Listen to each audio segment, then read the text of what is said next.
Before the pandemic, I was doing about 100 school visits a year. And I was on the road all the time. I was talking to middle schoolers, and they love to tell me their ideas for stories. In fact, the D-Day book I wrote, Allies, is a direct result of that. Almost every school I went to, kids would say, when are you going to write a book about 9/11? When are you going to write a book about 9/11? And I had not planned on it. I tried writing about 9/11 in 2008, 2009. So I had a book come out in 2009. I think that's when the book came out, called The Brooklyn Nine. And The Brooklyn Nine is the story of 9 different kids. Talk about multiple perspectives. The Brooklyn Nine is 9 different kids in 9 time periods. So I thought, I'll make this story about 9/11. I'll make the last kid in this family in New York, and he's on the ground in Manhattan, and he has to try and survive as the towers come down. Wrote this story, turned it into my editor. Wasn't working. She didn't like it. I didn't like it.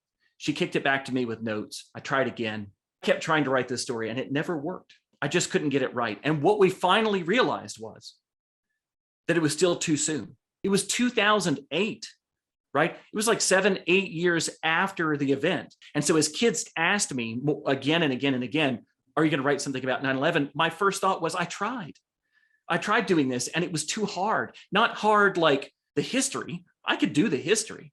It's hard emotionally, right? It was hard to get my feelings about this right, because I wasn't done processing those feelings. I think it was around 2019, 2020 when I was starting to think about writing this book. And I realized, okay, if I was going to do this, if I'm going to write a book, the 20th anniversary seems like a good occasion to do this. Pick an anniversary. So I thought, it's 20 years. It's got to be, I've got to be ready to do this now. It's been 20 years. So I called up my editor. I told her my idea for it, a kid in the towers, a kid in Afghanistan. She loved the idea. I started to do the research and to write it, and it was incredibly difficult. Ground Zero was the hardest book I have written emotionally. Still, 20 years after 9/11, I've written about really tough stuff. But writing about 9/11 was so hard for me emotionally. And I did it because the anniversary was coming up, but also because so many kids kept asking for it. And I realized at the same time that kids were asking for it, why they were so curious. I kept thinking to myself, I know all about it. Why would I want to write a book about it? And then I realized the kids who were asking me this question, they weren't alive in 2001. My daughter is a sophomore in college. She is 19 years old now. She was born the year after 9/11.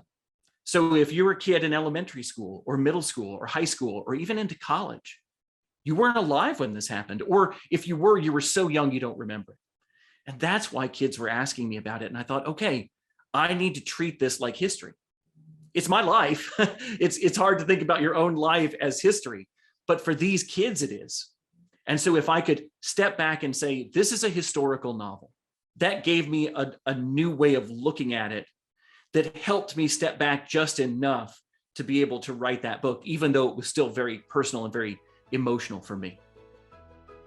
This author interview was produced through a partnership of the Grateful American Foundation and WETA.